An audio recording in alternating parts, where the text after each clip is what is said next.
una noche envuelta en niebla en Nueva Orleans, Luisiana, dos mujeres dieron a luz con pocas horas de diferencia en la imponente mansión Beaumont. Una era una condesa francesa, la otra su sirvienta personal esclavizada. Al amanecer, ambos bebés habían desaparecido de sus cunas, reemplazados por niños que crecerían para heredar fortunas que no les correspondían por derecho.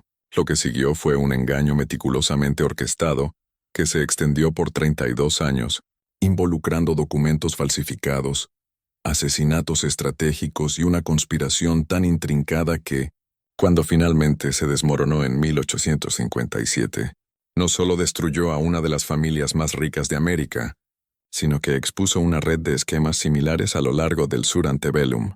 La verdad sobre esa noche permanecería enterrada en registros judiciales y cartas privadas hasta que un misterioso incendio en 1918 consumiera la evidencia para siempre. Lo que hace esta historia particularmente escalofriante es cómo la decisión desesperada de una sola noche reverberó a través de décadas, tocando las vidas de políticos, jueces y la élite de la sociedad de maneras que nunca imaginaron. Nueva Orleans en 1825 se erigía como la joya de la sociedad sureña, con sus calles empedradas alineadas con magníficas mansiones que albergaban a la aristocracia del algodón y el azúcar. La finca Beaumont ocupaba una cuadra entera en la Rue Royale, con su fachada georgiana de 3 pisos dominando el paisaje urbano, rodeada de jardines exuberantes donde el musgo español colgaba de los robles centenarios, creando un ambiente de elegancia del viejo mundo que encajaba perfectamente con sus habitantes. El dueño de este dominio era el coronel Theodore Beaumont, un propietario de plantaciones de tercera generación cuya familia había amasado su fortuna en arroz, algodón y caña de azúcar. A los 50 años, comandaba respeto en los círculos sociales de Nueva Orleans, sirviendo en el consejo municipal y organizando cenas opulentas para dignatarios visitantes. Sus manos curtidas mostraban las callosidades de un hombre que aún cabalgaba diariamente por sus tierras, inspeccionando los campos que se extendían por 4.000 acres de las fértiles tierras bajas de Luisiana. Pero era su joven esposa francesa quien verdaderamente cautivaba a la sociedad de Nueva Orleans.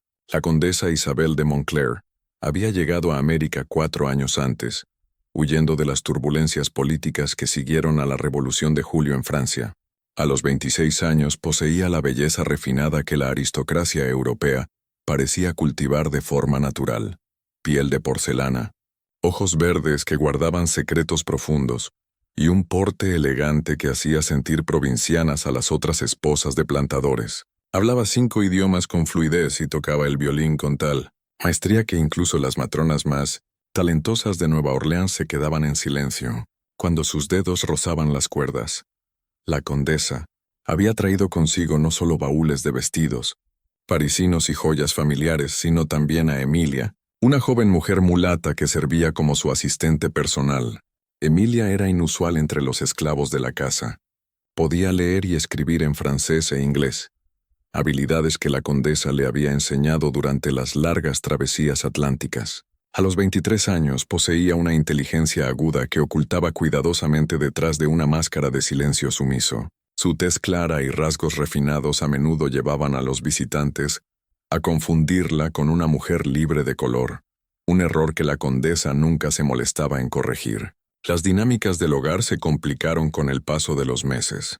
El coronel Beaumont, a pesar de su devoción pública por su hermosa esposa, había desarrollado lo que los otros plantadores llamaban delicadamente hábitos de plantación. Sus visitas nocturnas a los cuarteles de esclavos eran murmuradas en los salones de Nueva Orleans, aunque nunca se discutían abiertamente. Las reglas no escritas de la sociedad sureña exigían que tales indiscreciones permanecieran privadas, incluso cuando producían los inevitables hijos de raza mixta que trabajaban junto a sus medio hermanos de piel más oscura.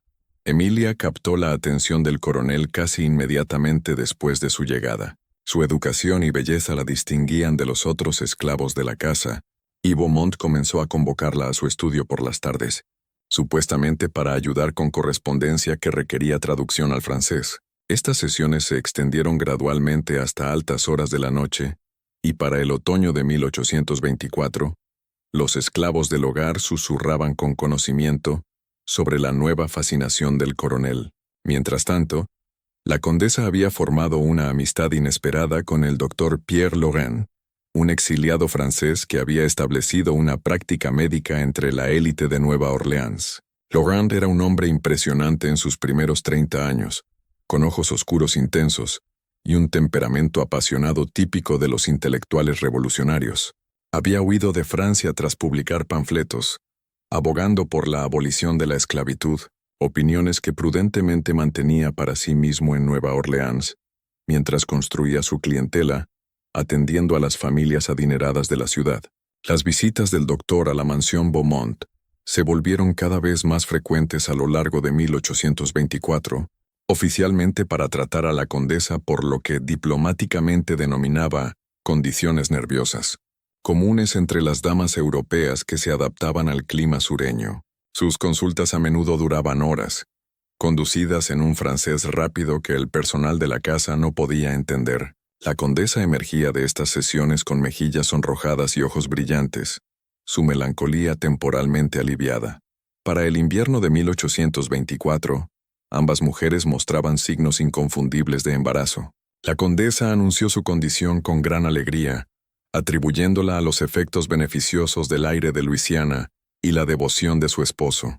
El coronel Beaumont expresó públicamente su deleite ante la perspectiva de un heredero, aunque en privado parecía más preocupado por asuntos de negocios, y pasaba cada vez más tiempo fuera de la mansión, atendiendo asuntos de la plantación. El embarazo de Emilia se manejó con mayor discreción.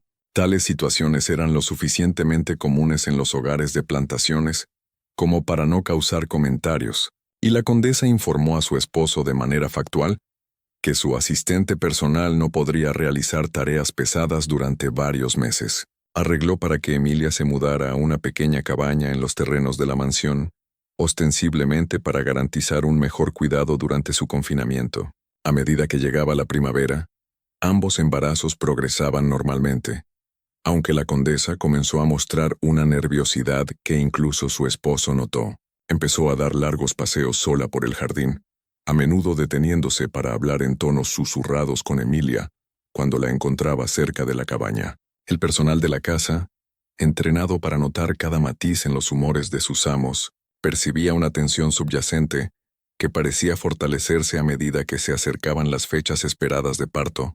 La verdad detrás de esta tensión no emergería hasta 32 años después, pero sus raíces yacían en dos secretos que resultarían igualmente peligrosos. El hijo de la condesa no era de su esposo, y el embarazo de Emilia había resultado de las visitas nocturnas del coronel. Ambas mujeres comprendían las consecuencias devastadoras si estos hechos se conocían.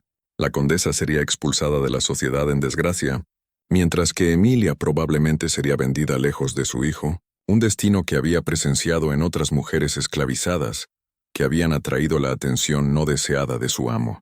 La tormenta que azotó Nueva Orleans en la noche del 10 de febrero de 1825 parecía reflejar las emociones turbulentas que se gestaban dentro de la mansión Beaumont. La lluvia azotaba contra las altas ventanas mientras el viento aullaba a través de los robles, sus ramas masivas gimiendo bajo el asalto. Los relámpagos iluminaban el puerto en destellos Stark, revelando barcos mercantes tensando sus cadenas de ancla, mientras las olas chocaban contra el malecón.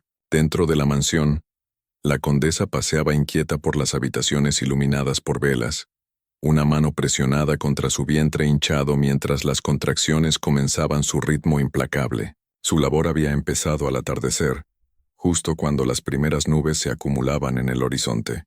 Emilia, cuyos propios dolores de parto habían comenzado solo horas antes, permanecía en su cabaña, atendida por abuela Clara, la anciana mujer esclavizada que servía como partera para la plantación. El doctor Laurent llegó cerca de la medianoche, su maletín médico apretado mientras corría bajo la lluvia torrencial.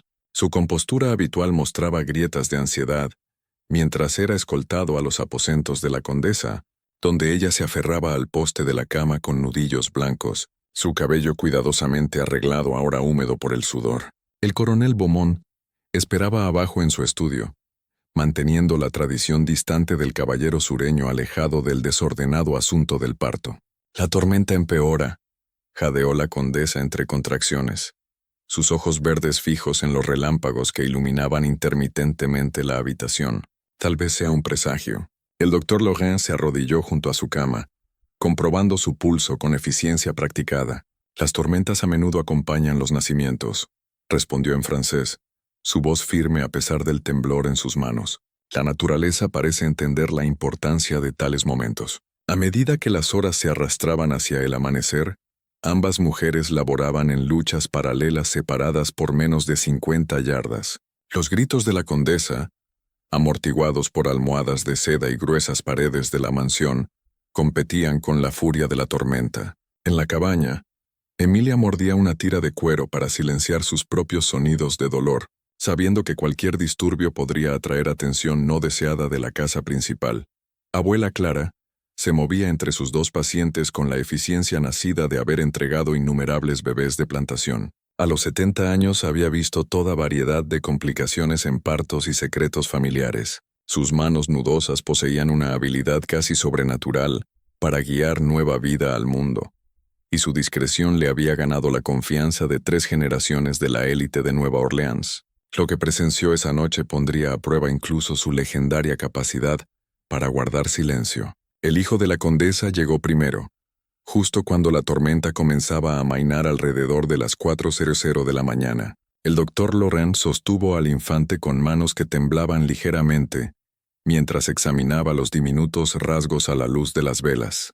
La piel olivácea del bebé y su cabello oscuro no dejaban dudas sobre la paternidad. Esta era claramente su hija, no el heredero del coronel Beaumont.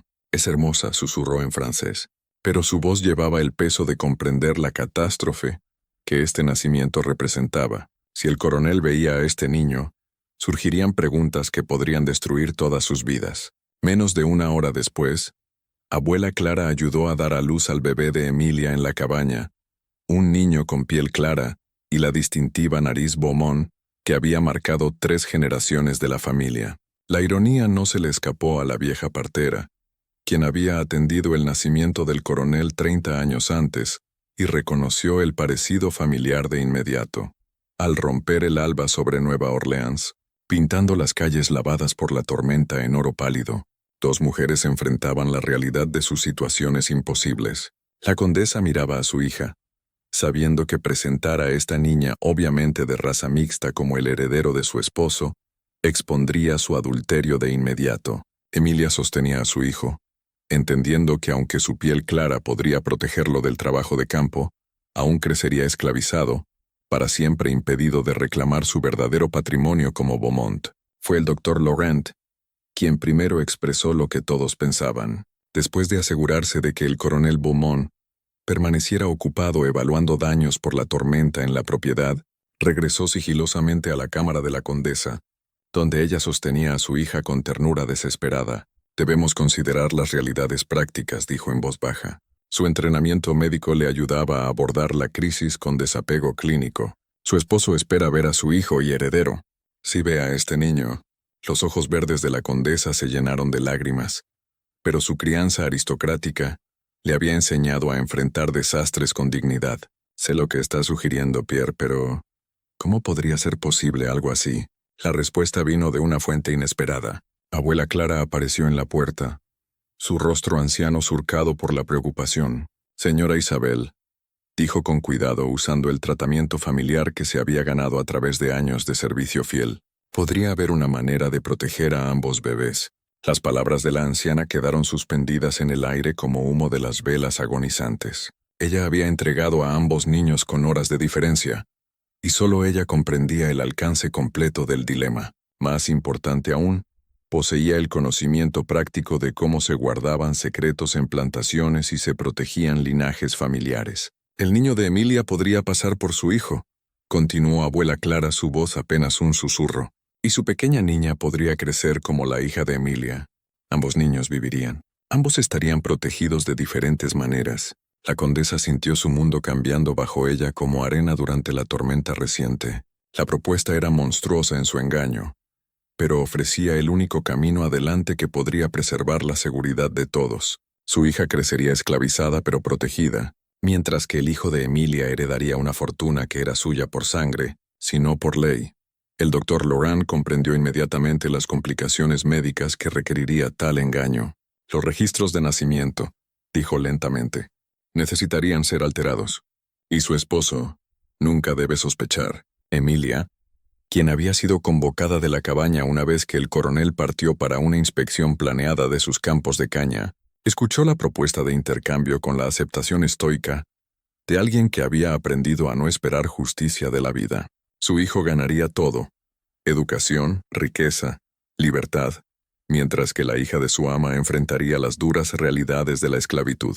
La amarga ironía no se les escapó a ninguno. ¿Qué garantía tengo?, preguntó Emilia en voz baja, su inteligencia cortando al corazón del asunto. ¿Qué me impide que simplemente tomen a mi hijo y me descarten una vez que el engaño esté en marcha? La condesa la miró a los ojos con sorprendente franqueza. Porque ambas estaremos igualmente atrapadas por este secreto. Tu silencio protege la vida de mi hija, mientras que mi protección asegura el futuro de tu hijo. Ninguna de nosotras puede traicionar a la otra sin destruir lo que más queremos salvar. A medida que el sol matutino subía más alto sobre Nueva Orleans, iluminando una ciudad lavada por la tormenta, 3 adultos hicieron un pacto que remodelaría 2 familias para siempre. El doctor Laurent alteraría los registros de nacimiento, listándose a sí mismo como médico asistente para ambos partos, pero registrando solo un niño nacido de la condesa, un hijo saludable. Emilia reclamaría públicamente a la hija de raza mixta como propia, mientras que en privado ayudaría a criar al niño, que en realidad era suyo. El intercambio físico tuvo lugar antes de que el coronel Beaumont regresara de sus inspecciones de propiedad.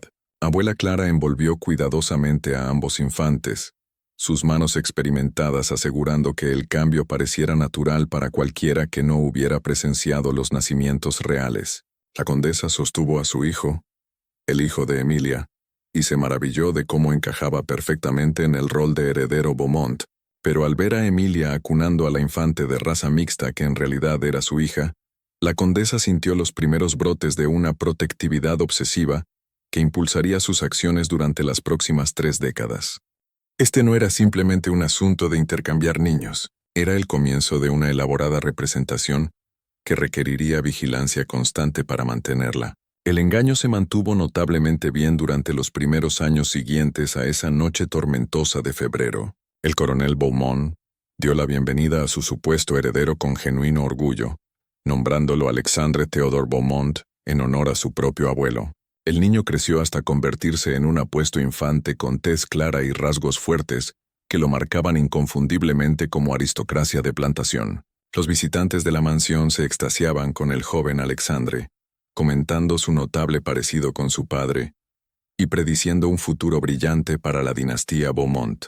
Mientras tanto, la condesa prodigaba atención a la hija de Emilia, quien había sido nombrada Sophie y registrada oficialmente como la hija de una esclava de la casa. La condesa insistía en que Sophie recibiera educación junto a Alexandre, justificando este arreglo inusual, alegando que necesitaba una compañera para su hijo, y que Sophie mostraba una inteligencia excepcional. Parientes y vecinos escépticos aceptaban esta explicación, aunque en privado se preguntaban por el peculiar apego de la condesa a una niña esclava. El doctor Laurent se convirtió en un visitante frecuente de la mansión, ostensiblemente como médico familiar, pero en realidad ayudando a mantener el delicado equilibrio que su secreto requería. Monitoreaba la salud de ambos niños con atención inusual al detalle, asegurando que cualquier parecido familiar que pudiera emerger se manejara adecuadamente o se explicara. El primer desafío real a su engaño vino cuando Alexandre cumplió 5 años. El niño comenzó a mostrar capacidades intelectuales que superaban con creces lo esperado, incluso considerando su crianza privilegiada. Aprendió a leer con velocidad notable, mostró un entendimiento intuitivo de las matemáticas y poseía una aptitud musical que rivalizaba con los talentos de su supuesta madre. Más preocupante, empezó a hacer preguntas puntuales sobre su apariencia en comparación con otros niños de plantación. ¿Por qué me veo diferente de mi primo Luis?, preguntó Alexandre a la condesa una tarde en 1830, refiriéndose al hijo de otro plantador durante una reunión social. Su cabello es más oscuro, y su piel no se broncea como la mía. La condesa sintió su mundo cuidadosamente construido temblar. Los niños crecen de manera diferente, respondió con cuidado. Tú te pareces a la familia de tu padre, mientras que Louis se asemeja a la gente de su madre. Pero Alexandre era demasiado inteligente para aceptar explicaciones simples. Sus preguntas se volvieron más persistentes.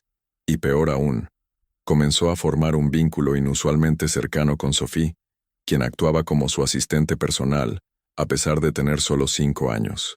Los dos niños parecían compartir un entendimiento casi sobrenatural de los pensamientos del otro, terminando las oraciones del otro y mostrando el tipo de conexión intuitiva que preocupaba a los 3 conspiradores. Emilia, quien había recibido el privilegio inusual de permanecer en la mansión como jefa del personal doméstico, observaba a su hijo biológico con una mezcla de orgullo y desconsuelo.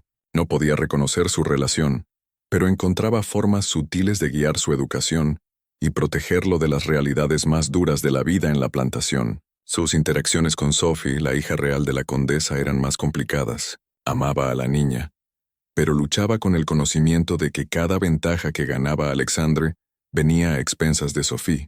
La condesa, mientras tanto, desarrolló una necesidad casi obsesiva de controlar cada aspecto del desarrollo de ambos niños. Supervisaba sus lecciones personalmente, elegía cuidadosamente sus compañeros de juego y monitoreaba sus conversaciones en busca de cualquier signo de que su verdadero parentesco pudiera emerger naturalmente. Esta hipervigilancia comenzó a afectar su salud y relaciones sociales, aunque disfrazaba su ansiedad como protectividad maternal natural. El doctor Laurent reconoció la tensión psicológica que el engaño estaba imponiendo a todos los involucrados.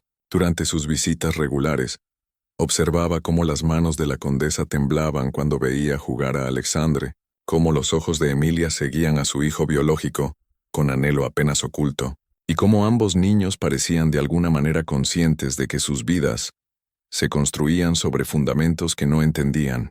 La situación se volvió más compleja a medida que la sociedad de Nueva Orleans comenzó a notar los arreglos inusuales del hogar. Aunque los plantadores ricos a menudo consentían a esclavos favoritos con privilegios especiales, el trato de la condesa hacia Sophie levantaba cejas entre las familias más tradicionales. Insistía en que Sophie asistiera a las mismas sesiones de tutoría que Alexandre, vistiera ropa demasiado fina para una niña esclava y participara en comidas familiares cuando no había visitantes.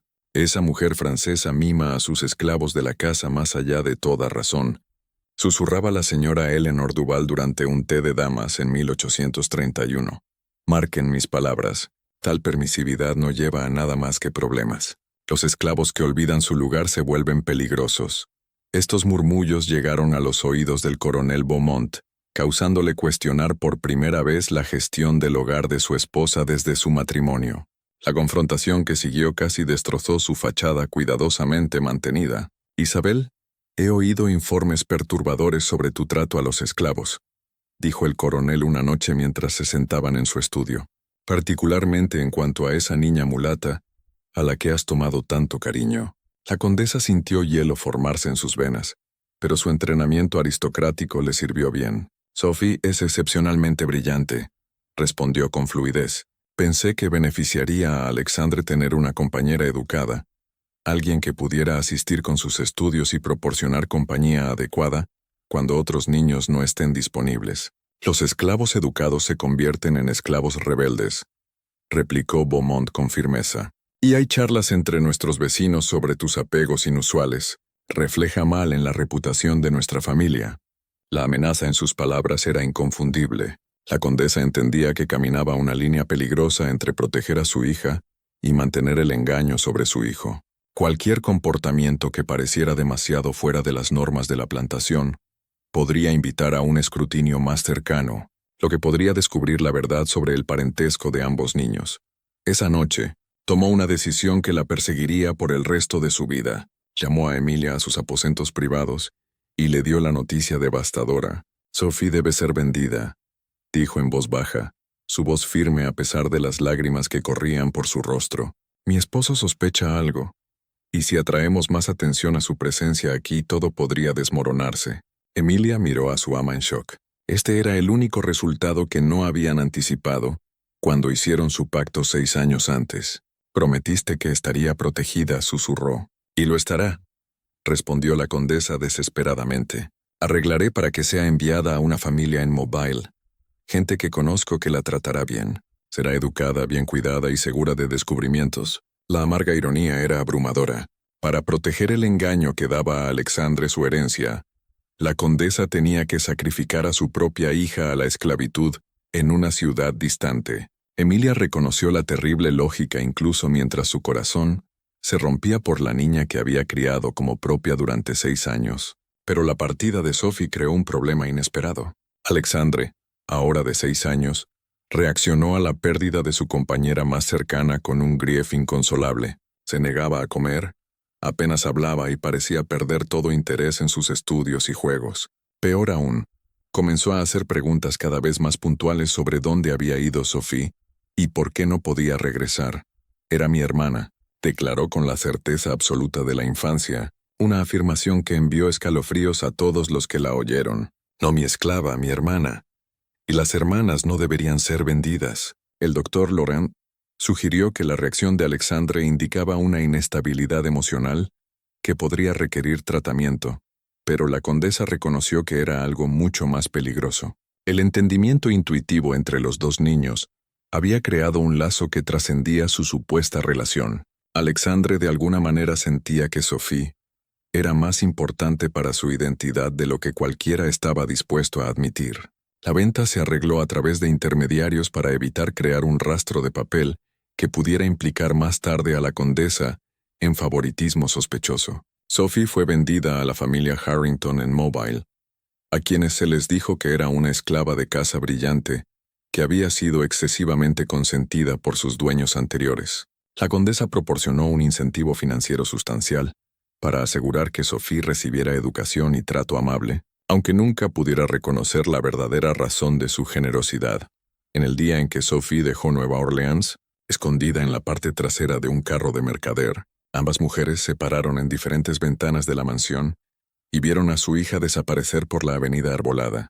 Ninguna podía mostrar su dolor abiertamente, pero Emilia notó cómo las manos de la condesa apretaban el marco de la ventana hasta que sus nudillos se volvieron blancos, y la condesa observó cómo los hombros de Emilia temblaban con sollozos apenas contenidos. Alexandre corrió tras el carro por casi un cuarto de milla, antes de que el cochero lo atrapara y lo llevara de regreso a la mansión. Sus gritos de «traigan de vuelta a mi hermana» resonaron por el vecindario, causando que otras familias de plantaciones intercambiaran miradas significativas sobre las peculiares dinámicas del hogar Beaumont. Los años siguientes a la partida de Sophie marcaron un cambio fundamental en las dinámicas del hogar Beaumont. Alexandre, ahora de 7 años, parecía retirarse en sí mismo, mostrando una melancolía que ningún privilegio podía curar. Sus dones intelectuales extraordinarios continuaron desarrollándose. Dominó el latín a los 8 años y mostró una aptitud notable para el razonamiento legal, pero su estado emocional permanecía frágil. Más perturbador, comenzó a demostrar una habilidad casi sobrenatural para descubrir secretos y mentiras, como si perder a Sophie hubiera despertado una inteligencia suspicaz que cuestionaba todo a su alrededor. La condesa se lanzó a manejar la educación de Alexandre con una intensidad que rayaba en la obsesión. Contrató a los mejores tutores que Nueva Orleans podía ofrecer, supervisó sus lecciones personalmente y comenzó a prepararlo para un futuro que establecería el nombre Beaumont entre las familias más influyentes de América. Pero su hiperatención tuvo una consecuencia inesperada. Alexandre comenzó a estudiarla con la misma intensidad analítica que ella le aplicaba. «Madre», dijo una mañana en 1832, usando el tratamiento formal que le había enseñado, «¿por qué me observas tan cuidadosamente cuando crees que no estoy mirando?» La pregunta, entregada con la franqueza de la infancia, golpeó a la condesa como un golpe físico.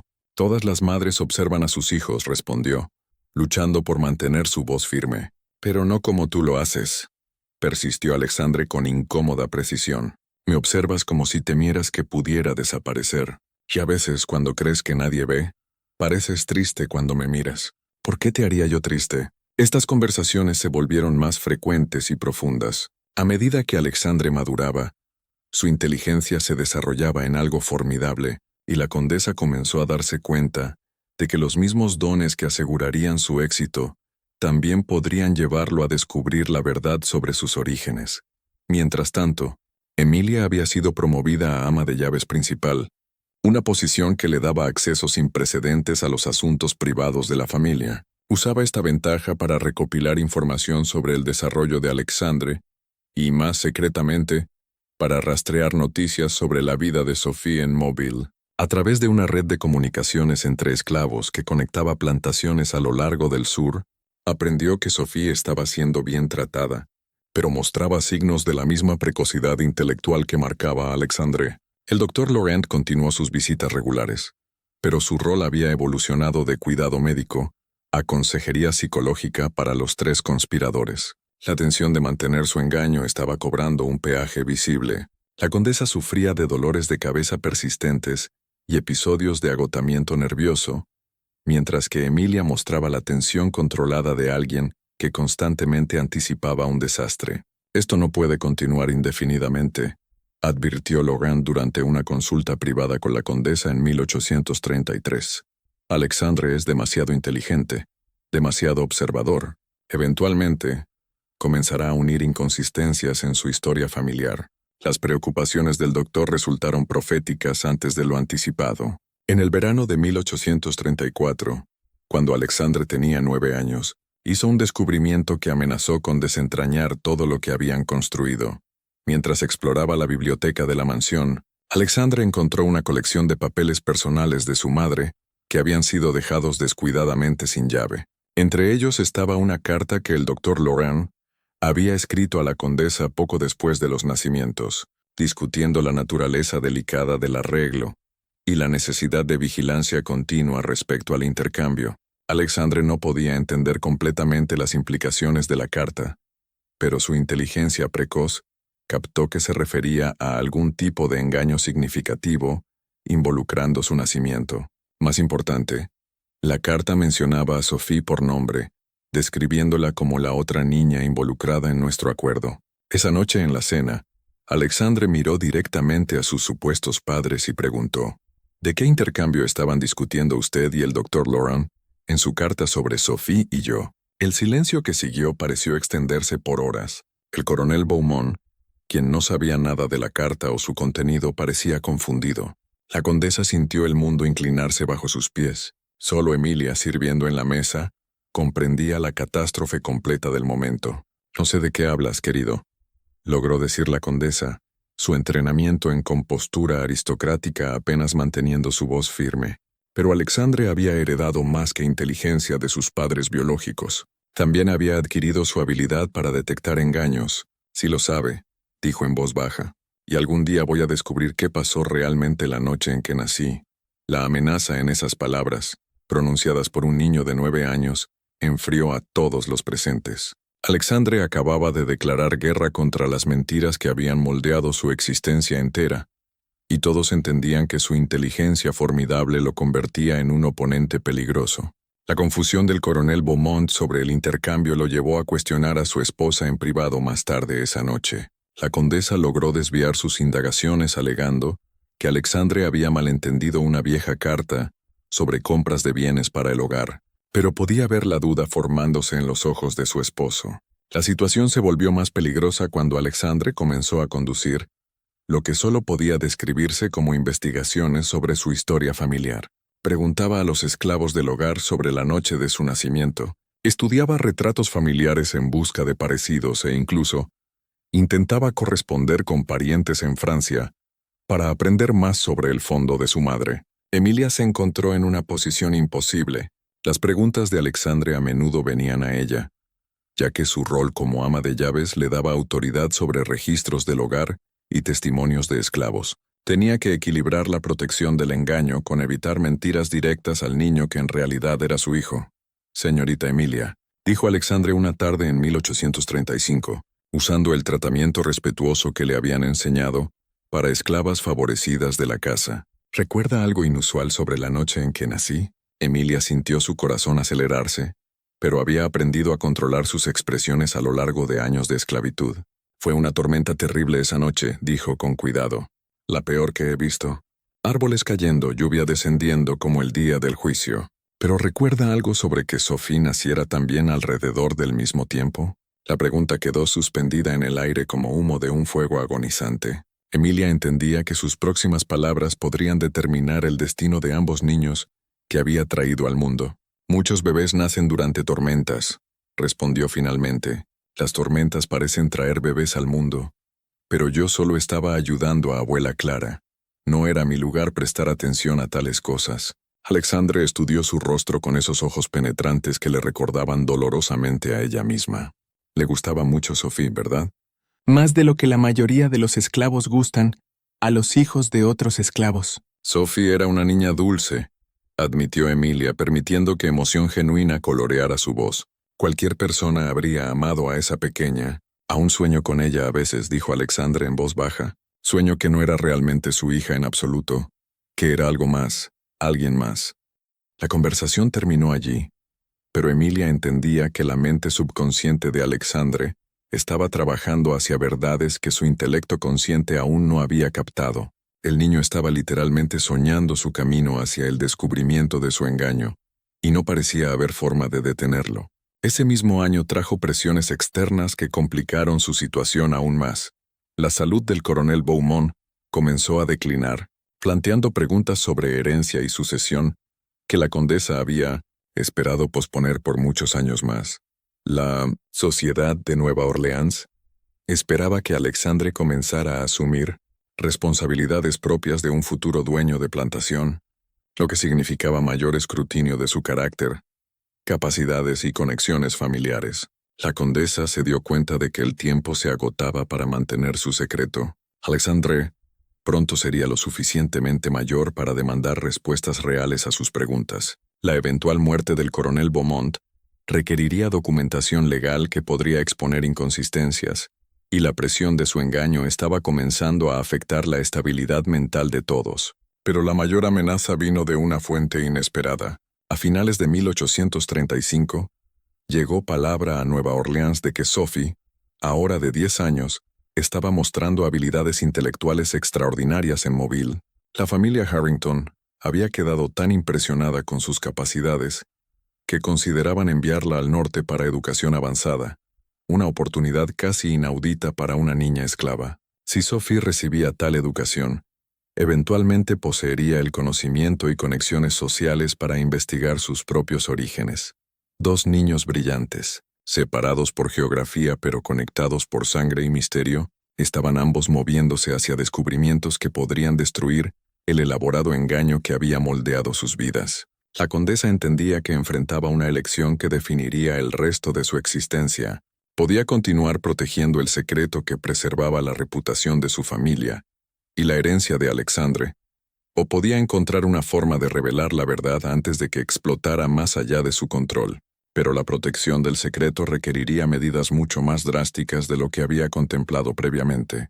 Para 1836, el equilibrio cuidadoso que había mantenido el engaño de la familia Beaumont por 11 años comenzó a mostrar grietas peligrosas. Alexandre, ahora de 11 años, había crecido hasta convertirse en un joven formidable, cuya inteligencia se igualaba con una determinación cada vez más implacable para descubrir la verdad sobre sus orígenes. Sus preguntas habían evolucionado de curiosidad infantil a investigaciones sistemáticas que demostraban una aptitud natural para el razonamiento legal y la recolección de evidencia. El punto de quiebre vino cuando Alexandre descubrió que el Dr. Laurent mantenía 2 diarios médicos separados, un registro oficial para su práctica y otro privado que contenía notas detalladas sobre los secretos más sensibles de sus pacientes.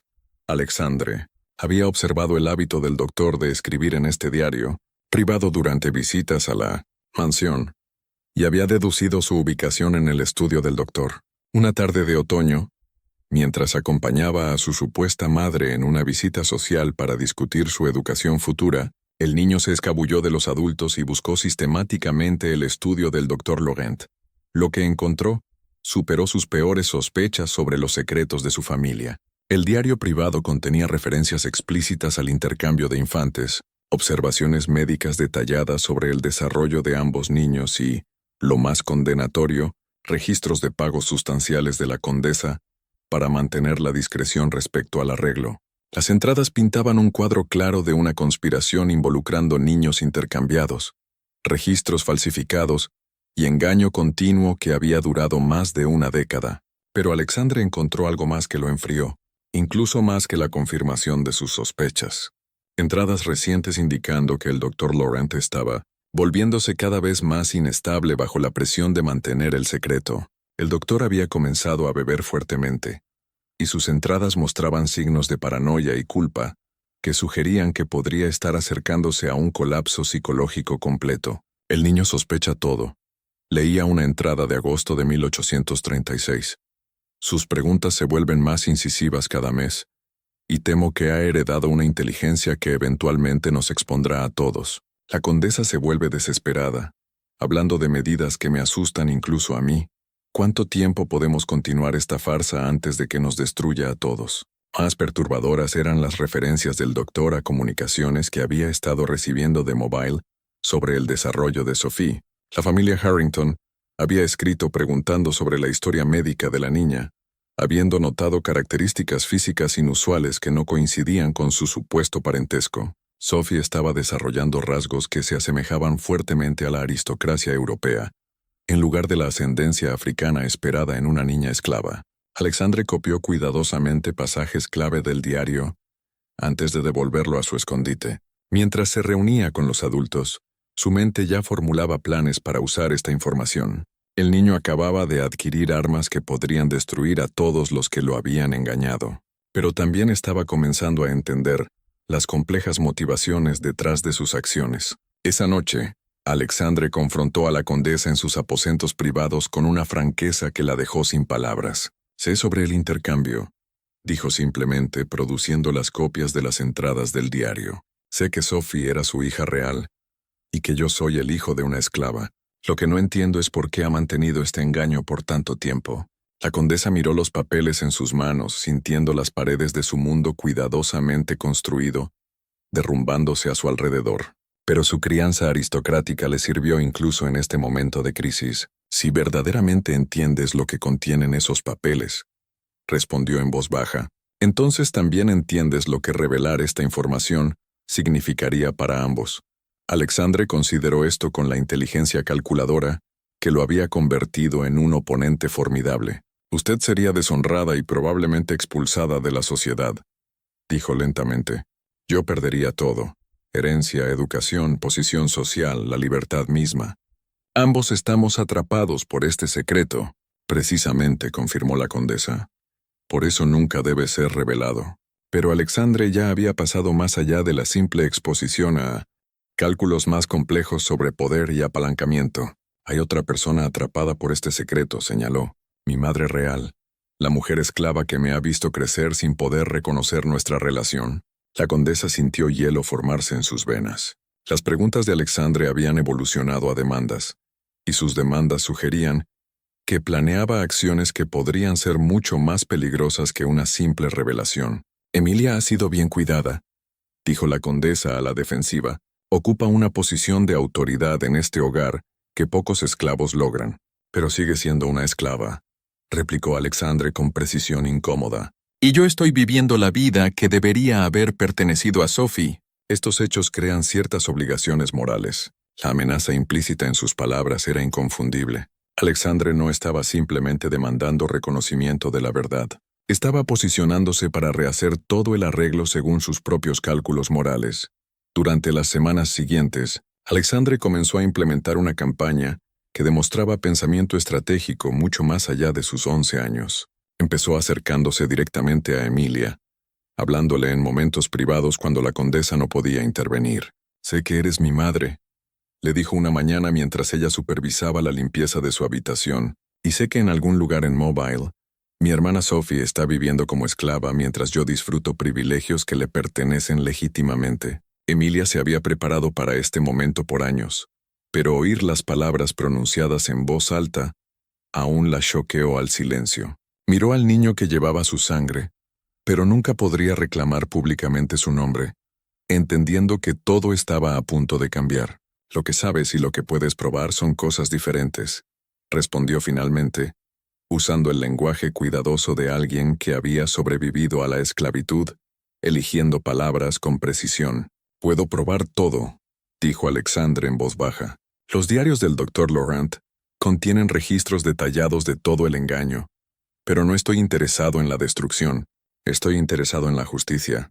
Su propuesta era tanto brillante como aterradora en sus implicaciones. Alexandre quería transferir gradualmente porciones significativas de su herencia a tanto Emilia como Sophie, creando un arreglo legal complejo que proveería para su familia biológica sin reconocer públicamente la relación.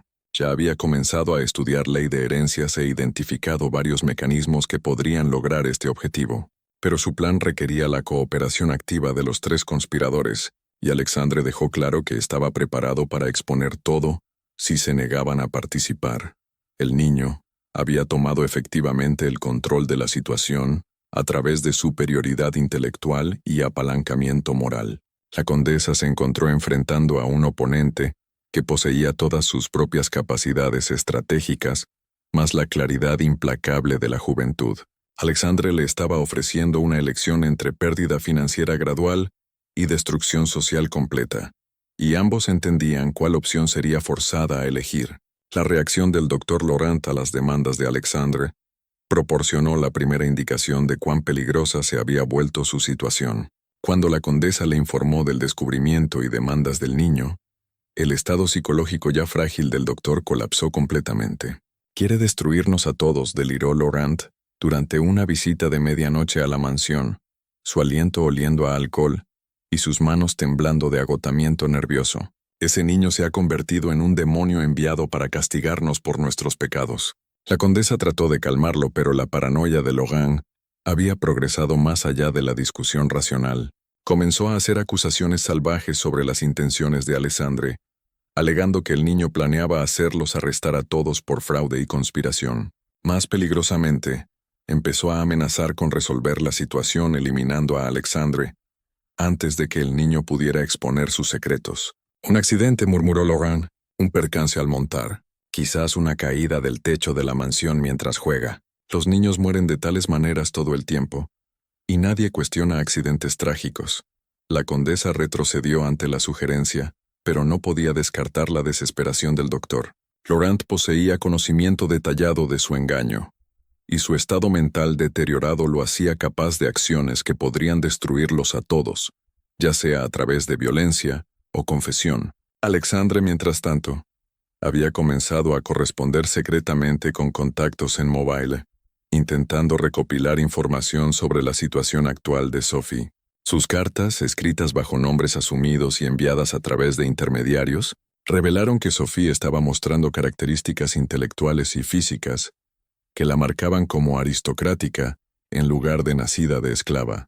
La familia Harrington había notado estas anomalías y había escrito a Nueva Orleans preguntando sobre el parentesco y historia médica de Sophie. Sus indagaciones habían llegado al Dr. Laurent, quien las había desviado con respuestas vagas sobre ascendencia mixta y patrones de herencia inusuales. Pero las preguntas se volvían más persistentes, y los Harrington comenzaban a sospechar que los orígenes de Sophie podrían ser más complejos de lo que les habían dicho. La situación alcanzó un punto de crisis en diciembre de 1836 cuando el Dr. Laurent intentó implementar su plan para eliminar a Alexandre. El niño había desarrollado el hábito de dar paseos vespertinos en los jardines de la mansión, usando la soledad para pensar en sus esquemas cada vez más complejos para redistribuir su herencia. Laurent esperó en las sombras del jardín con una pistola cargada, planeando hacer que la muerte de Alexandre pareciera el resultado de un intento de robo por esclavos escapados. Pero los dones intelectuales de Alexandre incluían una conciencia casi sobrenatural de amenazas y engaños. Sintió la presencia del doctor antes de que Laurent pudiera posicionarse para un tiro claro. La confrontación que siguió reveló el alcance completo de cómo su engaño original había corrompido a todos los involucrados. Alexandre enfrentó al doctor con la calma de alguien que había anticipado esta posibilidad y se había preparado para ella. «Dr. Laurent», dijo en voz baja, sin molestarse en mostrar miedo al arma apuntada a su pecho. Esperaba que eventualmente llegara a esta conclusión. Sus entradas de diario han estado volviéndose cada vez más desesperadas, y la desesperación lleva a decisiones pobres. Las manos de Laurent temblaron mientras apuntaba la pistola. Deberías haber dejado las cosas como estaban, muchacho. Algunos secretos son demasiado peligrosos para desenterrar, pero matarme no preservará su secreto, señaló Alexandre con lógica devastadora. Ya he documentado todo lo que descubrí, y esos documentos están escondidos donde serán encontrados si algo me pasa.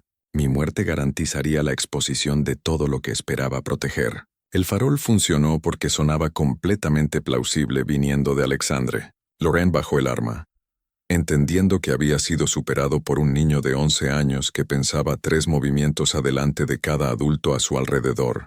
Pero Alexandre no había terminado de demostrar su control de la situación. «Usted se ha convertido en un riesgo para todos los involucrados en nuestro arreglo», continuó.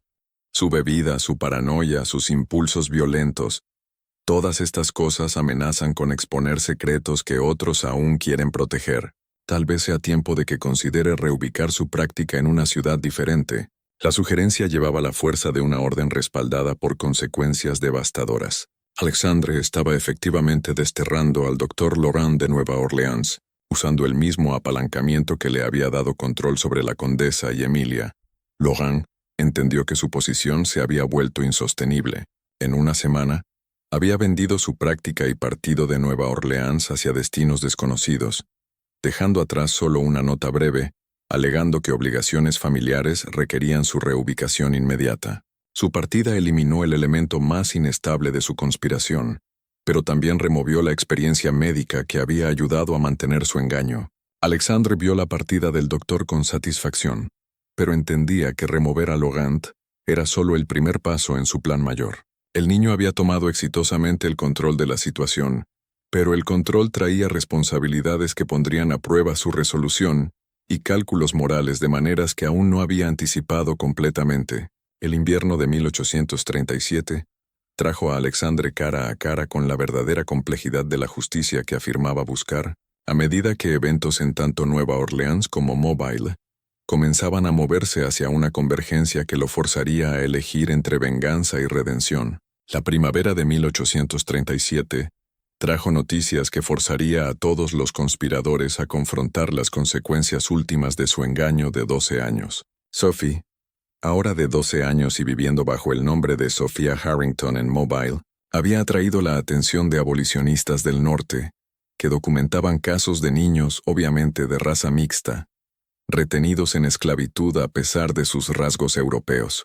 Una delegación de la Sociedad Americana contra la Esclavitud había visitado Mobile y encontrado a Sophie durante su investigación de prácticas ilegales de comercio de esclavos. Su habla refinada, educación clásica y porte inconfundiblemente aristocrático los habían convencido de que probablemente era víctima de secuestro o esclavitud fraudulenta. Estaban preparando desafíos legales que requerirían documentación extensa de sus orígenes y parentesco. Alexandre recibió esta información a través de su red de correspondencia secreta y entendió inmediatamente que su engaño cuidadosamente mantenido estaba a punto de enfrentar escrutinio de abogados e investigadores que poseían recursos, mucho más allá de cualquier cosa que hubieran encontrado previamente.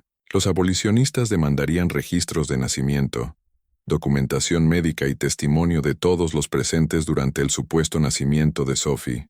Pero Alexandre había evolucionado mucho más allá del niño asustado, que había descubierto primero su secreto. Ahora de 12 años, había pasado meses refinando un plan que lograría múltiples objetivos simultáneamente: exponer la verdad sobre sus identidades intercambiadas, asegurar la libertad de Sophie, proveer para el futuro de Emilia y destruir la reputación de la familia Beaumont de una manera que satisfacía su creciente deseo de venganza contra el engaño que había moldeado toda su vida. Su oportunidad vino cuando el coronel Beaumont, cuya salud había estado declinando constantemente, sufrió un derrame cerebral serio en mayo de 1837. La condición del coronel lo dejó parcialmente paralizado e incapaz de hablar claramente, creando un vacío de poder en el hogar que Alexandre estaba perfectamente posicionado para explotar. La condesa se encontró manejando tanto el cuidado médico de su esposo, como las preguntas legales cada vez más complejas alrededor de su propiedad de herencia. La comunidad legal de Nueva Orleans esperaba que el joven Alexandre comenzara a asumir responsabilidades como heredero presuntivo, lo que significaba que necesitaría aparecer ante jueces y abogados que examinarían sus credenciales e historia familiar con rigurosidad profesional. Alexandre usó esta situación para implementar la fase más audaz de su plan. Se acercó al juez Elias Hawthorne, un amigo de la familia que manejaba el trabajo legal preliminar para la finca Beaumont, y solicitó una reunión privada para discutir preocupaciones sobre irregularidades en mi documentación de nacimiento. El juez Hawthorne, quien había conocido a la familia Beaumont por décadas, inicialmente descartó las preocupaciones de Alexandre como la ansiedad nerviosa de un joven enfrentando responsabilidades adultas.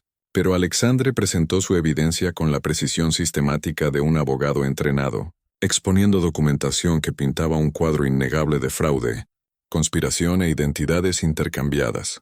Estas son acusaciones serias. Joven, dijo el juez Hawthorne después de revisar los materiales de Alexandre, si son verdaderas, invalidarían tus reclamos de herencia y expondrían a tu familia a cargos criminales. Entiendo las implicaciones, replicó Alexandre con la calma asegurada que se había convertido en su marca. Pero creo que la justicia requiere que la verdad sea revelada independientemente de las consecuencias personales. El juez estudió al niño con nuevo respeto y creciente preocupación. ¿Qué exactamente me estás pidiendo que haga con esta información? La respuesta de Alexandre reveló el alcance completo de su pensamiento estratégico.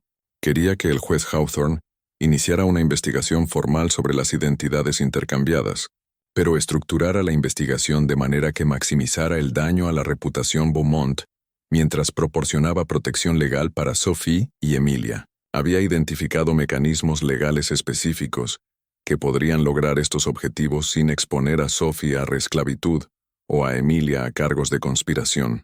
Me estás pidiendo que te ayude a destruir tu propia familia, observó el juez Hawthorne. Te estoy pidiendo que me ayudes a corregir una injusticia que ha durado 12 años, corrigió Alexandre. Mi madre biológica merece libertad, y mi hermana biológica merece su herencia legítima. Estos resultados importan más para mí que preservar mentiras que no benefician a nadie excepto a quienes las crearon. El juez Hawthorne accedió a iniciar una investigación discreta, pero insistió en primero intentar resolver la situación privadamente, a través de negociación con todas las partes involucradas. Esta decisión dio a la condesa una oportunidad final para influir en el resultado de la campaña de Alexandre contra su engaño. La confrontación entre la condesa y Alexandre tuvo lugar en la biblioteca de la mansión, rodeados de libros de ley y retratos familiares que de repente parecían burlarse de las mentiras que representaban. El coronel Beaumont yacía inconsciente arriba, inconsciente de que la fundación entera de su familia se derrumbaba bajo él. «Has ganado», dijo la condesa en voz baja, su compostura aristocrática finalmente rompiéndose bajo meses de presión. «¿Qué pasa ahora?» Alexandre consideró la pregunta con la minuciosidad que lo había convertido en un oponente formidable. Sophie regresa a Nueva Orleans como mi hermana reconocida y recibe su porción de la herencia. Emilia recibe su libertad y seguridad financiera. Usted debe vivir con las consecuencias de sus elecciones. ¿Y tú?, preguntó la condesa. ¿Qué pasa contigo cuando la sociedad de Nueva Orleans aprende que su heredero presuntivo es en realidad el hijo de una esclava? Era la pregunta que Alexandre había evitado durante meses de planificación. Toda su campaña por justicia se había enfocado en proveer para otros mientras ignoraba la realidad de que revelar la verdad destruiría su propio futuro tan completamente como destruía la reputación de la condesa. «Enfrentaré lo que venga», dijo simplemente. «Pero lo enfrentaré sabiendo que elegí la verdad sobre la comodidad, la justicia sobre el privilegio». La condesa estudió al niño que había sido tanto su salvación como su destrucción. «¿Te das cuenta de que Sophie podría no agradecerte esta revelación? Ha pasado 12 años creyéndose una esclava. Aprender que es en realidad aristocracia robada de su derecho de nacimiento podría no traerle la felicidad que imaginas». Alexandre no había considerado esta posibilidad, y las palabras de la condesa plantaron semillas de duda que crecerían más fuertes a medida que los eventos progresaran hacia su conclusión inevitable. Los procedimientos legales que siguieron se movieron con velocidad sorprendente. La investigación del juez Hawthorne rápidamente confirmó los hechos esenciales de las acusaciones de Alexandre. Los registros de nacimiento habían sido alterados. La documentación médica contenía inconsistencias sospechosas, y el testimonio de personal del hogar sobreviviente apoyaba la afirmación de que un intercambio de infantes había ocurrido en 1825. Sophie fue localizada en Mobile y traída de regreso a Nueva Orleans bajo protección judicial. La reunión entre los hermanos biológicos fue tanto emocional como compleja, ya que 12 años de desarrollo separado habían creado dos personalidades muy diferentes, moldeadas por experiencias radicalmente distintas. Sofía había crecido hasta convertirse en una joven cuya inteligencia igualaba la de Alexandre, pero cuyo carácter había sido formado por las duras realidades de la esclavitud. Poseía un cansancio y un instinto de supervivencia que Alexandre, a pesar de su brillantez estratégica, nunca podría entender completamente. Cuando aprendió la verdad sobre sus identidades intercambiadas, su reacción no fue gratitud, sino furia hacia los adultos que habían manipulado sus vidas por más de una década. Nos robaron 12 años a ambos, dijo a la condesa durante su primera reunión en el tribunal de Nueva Orleans. 12 años de mi derecho de nacimiento, 12 años de su verdadera identidad. Ninguna resolución legal puede devolver lo que tomaron, pero la ira de Sophie se extendía más allá de la condesa para incluir a Alexandre mismo. Veía su revelación de su verdadero parentesco como otro ejemplo de manipulación privilegiada, señalando que había elegido exponer su secreto solo cuando servía a sus propios cálculos morales, en lugar de consultarla sobre lo que ella podría querer. ¿Pensaste en preguntarme si quería ser rescatada de mi vida? Demandó durante una de sus reuniones supervisadas. ¿Consideraste que podría haber construido relaciones y metas que tu justicia destruiría? Alexandre se encontró enfrentando preguntas que no había anticipado. Su campaña por verdad y justicia había sido planeada sin consultar a la persona que afirmaba ayudar, y la reacción de Sophie lo forzó a confrontar la posibilidad de que sus acciones estuvieran motivadas tanto por venganza contra la condesa como por preocupación por el bienestar de Sophie. La resolución legal llegó en septiembre de 1837 cuando el juez Hawthorne emitió hallazgos que reconocían oficialmente las identidades intercambiadas y ordenaban remedios apropiados. Sophie fue legalmente liberada y se le otorgó una porción de la herencia Beaumont, mientras que Emilia recibió su libertad y un acuerdo financiero que la apoyaría de por vida. Pero las consecuencias sociales se extendieron mucho más allá de la documentación legal. El escándalo destruyó la reputación de la familia Beaumont a lo largo de Nueva Orleans y el sur más amplio. El coronel Beaumont, aún recuperándose de su derrame, fue forzado a presenciar el colapso de todo lo que su familia había construido por 3 generaciones. La condesa enfrentó ostracismo social que hizo imposible su vida en Nueva Orleans. Partió de la ciudad en octubre de 1837, dejando atrás solo una carta breve, explicando que pasaría sus años restantes en un convento francés, buscando redención por pecados que habían destruido vidas inocentes. Alexandre logró la justicia que había buscado, pero a un costo que excedía sus cálculos. La sociedad de Nueva Orleans, aunque fascinada por el escándalo, no podía aceptar a un exesclavo como heredero legítimo de una de sus familias más prominentes. A pesar de sus victorias legales, Alexandre se encontró tan marginado como la condesa que había derrotado. El aftermath del escándalo Beaumont reverberó a través de la sociedad de Nueva Orleans por décadas, convirtiéndose en la historia cautelar que familias adineradas susurraban al discutir los peligros de guardar secretos familiares. Pero las verdaderas consecuencias de esa noche de febrero en 1825 eran mucho más complejas y trágicas que las simplificadas historias morales que emergieron de los procedimientos legales. Alexandre Beaumont, legalmente reconocido como Alexandre Laurent tras la revelación de su verdadero parentesco, dejó Nueva Orleans en 1838 y se mudó al norte, donde usó su porción de la herencia para financiar su educación en la Escuela de Leyes de Yale. Se convirtió en un abogado prominente especializado en casos de derechos civiles, particularmente aquellos involucrando preguntas de identidad racial y ley de herencias. Su experiencia personal con la naturaleza arbitraria de la clasificación racial en la sociedad americana lo impulsó a desafiar injusticias similares a lo largo de su carrera. Pero el éxito no pudo sanar las heridas psicológicas dejadas por 12 años viviendo una mentira. Alexandre nunca se casó, nunca estableció amistades cercanas y permaneció perseguido por preguntas sobre identidad y autenticidad que sus victorias legales no pudieron resolver. Sus papeles privados, descubiertos después de su muerte en 1883, revelaron a un hombre que había pasado toda su vida adulta, cuestionando si su búsqueda de justicia había sido motivada por principio moral o venganza personal. Sophie enfrentó desafíos aún más complejos al reconstruir su identidad. Después de la revelación, los procedimientos legales la habían liberado de la esclavitud y le otorgaron seguridad financiera, pero no pudieron borrar 12 años de experiencias que habían moldeado su comprensión fundamental del mundo. Luchó por adaptarse a las expectativas sociales de la vida aristocrática, mientras mantenía conexiones con la comunidad esclava que había sido su familia por la mayor parte de su infancia. Eventualmente se casó con un hombre libre de color de Boston y usó su herencia para establecer escuelas para esclavos liberados a lo largo del sur. Pero aquellos que la conocían bien observaban que nunca se recuperó completamente del trauma de aprender que toda su infancia había estado basada en engaño. El conocimiento de que había sido negada su derecho de nacimiento, mientras su hermano biológico disfrutaba privilegios que deberían haber sido suyos, creó una amargura que afectó todas sus relaciones. Emilia, quizás sorprendentemente, se adaptó más exitosamente a las circunstancias cambiadas. Su libertad y seguridad financiera le permitieron establecerse como una miembro respetada de la comunidad negra, libre de Nueva Orleans, y usó su alfabetización y habilidades organizativas para ayudar a otros ex-esclavos a navegar los complejos desafíos legales y sociales de la emancipación.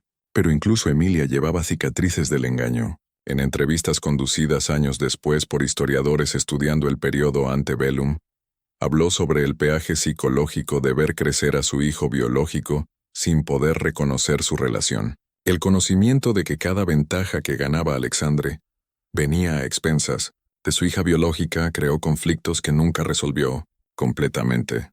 La plantación Beaumont misma se convirtió en un símbolo de las contradicciones e injusticias más amplias del sur antebellum.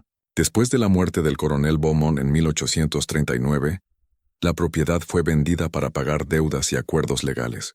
La mansión permaneció vacía por varios años antes de ser convertida en una casa de huéspedes para marineros mercantes, sus grandiosas habitaciones resonando con las voces de hombres que no tenían conocimiento de los secretos que una vez habían llenado esos espacios. Las implicaciones más amplias del caso Beaumont se extendieron mucho más allá de la tragedia de una familia. Eruditos legales que estudiaron el caso notaron cuán fácilmente podía manipularse la identidad racial en una sociedad que basaba derechos fundamentales en características físicas arbitrarias. Los niños intercambiados habían demostrado que la fundación entera de la clasificación racial americana era artificial, mantenida solo a través de acuerdo social y aplicación legal, en lugar de cualquier base natural o científica. El juez Hawthorne, quien había supervisado la resolución legal, escribió extensamente sobre el caso en sus años posteriores, usándolo para argumentar por reformas más amplias en la ley de herencias y clasificación racial. Observó que el escándalo Beaumont había revelado fallas fundamentales en los sistemas legales y sociales americanos que eventualmente requerirían soluciones más comprensivas que casos judiciales individuales pudieran proporcionar. La historia del pacto mortal también se convirtió en parte del folclore de Nueva Orleans, aunque los detalles a menudo se distorsionaban o romanticizaban en las recontadas. Algunas versiones retrataban a la condesa como una figura trágica, destruida por circunstancias más allá de su control, mientras que otras describían a Alexandre como un niño vengativo que había destruido su propia familia por despecho. La complejidad y ambigüedad moral de los eventos reales se simplificaron gradualmente en narrativas más limpias que servían mejor a los propósitos de quienes las contaban. Pero el aspecto más inquietante del caso Beaumont era cómo ilustraba la crueldad arbitraria de sistemas que clasificaban niños basados en ascendencia en lugar de mérito individual o circunstancias. Tanto Alexandre como Sophie habían sufrido daño psicológico profundo al aprender que sus identidades enteras habían sido construidas a través de engaño, y ninguno se recuperó completamente del conocimiento de que sus vidas habían sido construidas sobre mentiras mantenidas por adultos que afirmaban amarlos. La condesa, en su carta final antes de partir a Francia, quizás capturó la verdadera tragedia de su situación mejor. Buscamos proteger a nuestros hijos de las crueldades del mundo, pero al hacerlo, los sometimos a crueldades mucho peores que cualquier cosa que la sociedad pudiera haber impuesto. El camino al infierno, como dicen, está pavimentado con buenas intenciones, y nuestras intenciones eran muy buenas en verdad. La mansión en la Rue Royale fue demolida en 1918, el mismo año en que un misterioso incendio destruyó muchos de los registros judiciales relacionados con el caso Beaumont. Historiadores locales sospechaban que miembros sobrevivientes de la familia habían arreglado la destrucción de documentación que podría haber avergonzado a sus descendientes, pero nunca se encontró evidencia para apoyar estas teorías. Hoy, solo un pequeño marcador histórico indica dónde una vez estuvo la mansión Beaumont, notando que fue el sitio de procedimientos legales significativos relacionados con preguntas de identidad y herencia en el período antebellum. El marcador no menciona niños intercambiados, engaño racial o el pacto mortal que destruyó una dinastía americana, dejando a los visitantes preguntándose qué secretos podrían aún estar enterrados bajo las fachadas cuidadosamente mantenidas de Nueva Orleans. Este misterio nos muestra cómo los pecados de una generación pueden ecoar a través de décadas, destruyendo vidas inocentes y corrompiendo las instituciones destinadas a proteger la justicia y la verdad. ¿Qué piensas de esta historia? ¿Crees que tales engaños elaborados eran comunes en el sur antebellum? ¿O fue el caso Beaumont verdaderamente excepcional en su alcance y consecuencias? Comparte tus teorías sobre cuántos casos similares podrían haber permanecido ocultos a lo largo de la historia americana. Si disfrutaste esta historia y quieres más misterios oscuros que revelen las complejidades ocultas de nuestro pasado, quédate atento para más relatos que desafíen nuestra comprensión de identidad y justicia.